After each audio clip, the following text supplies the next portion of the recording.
अस्सलाम एवरीवन। उम्मीद करती हूँ कि आप सब बिल्कुल ठीक होंगे। मेरा नाम है फ़ातिमा और आप देख रहे हैं एफएम्स बावर्ची खाना यूट्यूब चैनल। आज की जो हमारी वीडियो है ना, बहुत अच्छी है, बहुत सिंपल है, बहुत इजी है और बहुत यमी बनती है। चलिए रेसिपी को स्टार्ट करते हैं। सबसे पहले इस रेसिपी को तैयार करने के लिए आपने लेनी है 1 पाव चिकन। उसको बॉईल कर लें। चिकन के आपने बारीक बारीक रेशे कर लेने हैं, यानी कि उसको श्रेड कर लें।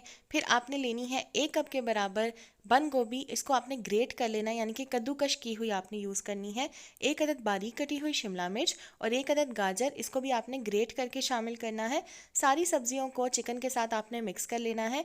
चिकन की क्वांटिटी और बंद गोभी की क्वांटिटी एक जितनी होनी चाहिए। बाकी गाजर 1 है और शिमला मिर्च बहुत छोटे साइज़ की जो होती है ना, वो मैंने 1 यूज़ की है बारीक कटी हुई। अब इसमें हम डालेंगे 1 बड़ा चम्मच नमक का और 1 चम्मच काली मिर्च का पाउडर। मैंने टेबल स्पून इस्तेमाल किया, ये चावल वाला चम्मच है, ठीक है। आप इससे कम ज़्यादा कर सकते हैं अपने टेस्ट के हिसाब से, लेकिन जितनी मैंने क्वांटिटी आपको बताई है इस हिसाब से नमक और मिर्च बिल्कुल परफेक्ट है। फिलिंग के अंदर बिल्कुल अच्छे से रच जाएगा। आपने फिलिंग को अच्छे से मिक्स कर लेना है ताकि नमक और मिर्च अच्छे से मिक्स हो जाए। तो जब तक मैं फिलिंग को अच्छे से मिक्स करती हूँ, तुसी उन्नी देर विच ना वीडियो ਨੂੰ लाइक कर दो, तो प्यारा जिहा कमेंट भी कर दियो, नाल चैनल ਨੂੰ सब्सक्राइब कर दियो, ठीक है ना। अब यहाँ पे मैंने इस्तेमाल किया जी सैंडविच ब्रेड। सैंडविच ब्रेड ले लें या सिंपल प्लेन ब्रेड ले लें, लेकिन मिल्की ब्रेड या मीठी ब्रेड ना यूज़ कीजिएगा। इसके बाद आपने ये बिल्कुल फ्रेश यूज़ करनी है। बहुत सारे लोगों के ब्रेड रोल्स टूट जाते हैं, उसका रीज़न ये होता है कि वो या तो 1 दिन पुरानी ब्रेड इस्तेमाल करते हैं या 2 दिन पुरानी। तो ये काम आप लोगों ने बिल्कुल नहीं करना, बिल्कुल फ्रेश आपने ब्रेड का इस्तेमाल करना है। सेम डे की ब्रेड यूज़ कीजिएगा। वो सॉफ्ट होती है लेकिन वो बिल्कुल भी टूटती नहीं है।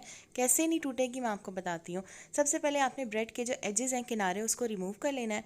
फिर आपने इस तरीके से बेलन की मदद से ब्रेड को आपने फ्लैट करना है। बहुत ज़्यादा आपने प्रेशर अप्लाई नहीं करना, हल्के हाथ से करें, लेकिन आपने अच्छे से इसको फ्लैट करना है। एंड मेक श्योर कीजिएगा कि इसके जो किनारे हैं ना, 4 कॉर्नर्स हैं, इनको आपने अच्छे से फ्लैट करना है। अगर ये अच्छे से फ्लैट होंगे तो फिर आपके जो ब्रेड रोल्स हैं ये बिल्कुल भी नहीं टूटेंगे। फिर आपने एक प्लेट में ले लेना है दूध और ब्रश की मदद से या स्पून की हेल्प से आपने एजेस को इस तरीके से वेट कर लेना है दूध की मदद से, ताकि ये हल्का हल्का सॉफ्ट हो जाए और बाइंडिंग में आसानी हो जाए। कुछ लोग जो है पूरी ब्रेड का स्लाइस दूध में डिप कर देते हैं, वो डिफरेंट तरीका है बनाने का, तो वो भी आपको मैंने सिखाया हुआ है, आपको मेरे चैनल के ऊपर उसकी वीडियो भी मिल जाएगी। लेकिन कुछ लोग जब इस तरीके के रोल्स बनाते हैं ना, तो इसके कॉर्नर्स को एकदम से दूध में पूरा पूरा डिप कर देते हैं। ये जब भी आप ऐसे बनाए ना रोल्स, तो कभी भी आपने पूरे कॉर्नर्स को डिप नहीं करना। आपने ब्रश की मदद से या स्पून की मदद से हल्के हाथ से आपने साइड्स पे अप्लाई करना है और देन हल्के हाथ से आपने इसको इस तरीके से फोल्ड करना है। कुछ मुश्किल नहीं है, बहुत आसान है। अगर आपको लगे कि कहीं पे जो है ना ये हल्के से इसकी रोल की बाइंडिंग में प्रॉब्लम आ रही है, तो हल्का सा दूध लगाएं और फिर आपने इस तरीके से इसको प्रेस कर देना है। अगेन हल्के हाथ से करना है, ज़्यादा प्रेशर अप्लाई करेंगे टूट जाएंगे रोल। हल्के हाथ से करें और फिर हल्का सा इसको इस तरीके से प्रेस कर दें। तो ये हमारा 1 अदद ब्रेड रोल बन के रेडी हो चुका है। तो आप घर में बहुत आसानी से ब्रेड रोल्स बना सकते हैं। ट्रस्ट मी, एक बारी तुसी ए वाले ब्रेड रोल ट्राई करोगे ना, तुसी कचोरियाँ भुल जाओगे। तो ज़रूर आपने ये ट्राई करना है। अब इसकी कोटिंग करनी है हमने। कोटिंग के लिए मैंने लिए हैं 3 से 4 अंडे और साथ आपको चाहिए होंगे ब्रेड क्रम्स। जो हमने एजेस रिमूव किए थे, आप उसके भी चॉपर में डाल के उसको चॉपराइज करें और उसके ब्रेड क्रम्स बना लें, या फिर आप रेडीमेड ले लें। अब हम करेंगे कोटिंग। एक आपने ब्रेड रोल उठाना है, उसके बाद आपने उसको सबसे पहले कोट करना है अंडे के अंदर एंड देन आपने ब्रेड रोल को कोट करना है ब्रेड क्रम्स के अंदर। इसी तरीके से आपने करके रखते जाना है।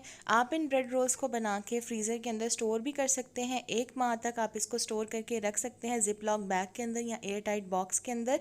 ये बिल्कुल भी ख़राब नहीं होंगे और आप इनको यूज़ कर सकते हैं।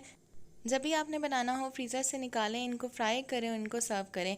यहाँ पे एक चीज़ आपने नोट कर लेनी है कि अंडा इसके कॉर्नर्स पे आपने अच्छे से लगाना है ताकि ये प्रॉपरली सील रहें और ये बिल्कुल भी नहीं ओपन होते। प्लस इसके ऊपर जो हम अंडे की कोटिंग और ब्रेड क्रम्स की कोटिंग कर रहे हैं ना, इससे ये होता है कि अंदर तक ऑयल बिल्कुल भी नहीं जाता। कुछ लोग समझते हैं ये डीप फ्राइड है तो इसके अंदर बहुत ज़्यादा ऑयल होगा, ऑयल एब्जॉर्ब कर लेगी, लेकिन ब्रेड के ऊपर अगर आप अंडा या ब्रेड क्रम्स लगाते हैं ना, तो उससे ये होता है कि ब्रेड बहुत ज़्यादा ऑयल एब्जॉर्ब नहीं करती है और इसीलिए ये खाने में बहुत मज़े के लगते हैं। अब आपने क्या करना है, मीडियम गरम ऑयल करना है। सबसे पहले तो आपने ब्रेड रोल्स जब बना लिया, उसके ऊपर कोटिंग कर ली ना, फिर आपने ब्रेड रोल्स को ना 15 से 20 मिनट के लिए फ्रीज़र में रखना है फ्राई करने से पहले, ताकि ये हल्के से सेट हो जाए। फिर आपने ऑयल को गर्म करना है, दरमियानी आंच रखनी है। मीडियम गर्म ऑयल के अंदर आपने इनको गोल्डन ब्राउन कलर आने तक फ्राई करना है और फिर इनको निकाल लेना है। ਐਂਡ ਵਨ ਥਿੰਗ ਮੋਰ, ਤੁਸੀਂ ਮੇਰੀ ਸੋਹਣੀ ਜਿਹੀ ਕੜਾਈ ਨੂੰ ਇਗਨੋਰ ਕਰ ਦੇਣਾ ਕਿਉਂਕਿ ਇਹ ਸੋਹਣੀ ਜਿਹੀ ਕੜਾਈ ਹਰ ਘਰ ਵਿੱਚ ज़रूर ਹੁੰਦੀ है ਜਿਹਦੇ ਵਿੱਚ ਜਾਂ साड़ी सोहनियाँ मावां तलदियाँ ने चीज़ा।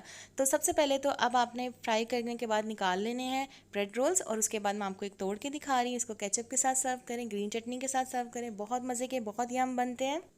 और ज़्यादा टाइम इनको बिल्कुल नहीं लगता फ्राई होने में, हार्डली ये 2 मिनट लेते हैं, 2 से 2.5 मिनट, क्योंकि इसके अंदर हर चीज़ कुकड है। आपने जस्ट कलर देना है ब्रेड को और मज़ेदार से रोल्स तैयार हो जाएंगे। रेसिपी ज़रूर ट्राई कीजिएगा, फीडबैक दीजिएगा। वीडियो अच्छी लगी हो तो इसे लाइक कीजिएगा, शेयर कीजिएगा, कमेंट कीजिएगा, चैनल को सब्सक्राइब करके बेल आइकन प्रेस कर दीजिएगा। मैं मिलूंगी नई वीडियो के साथ, तब तक के लिए टेक केयर, अल्लाह हाफिज़, अल्लाह निगहबान।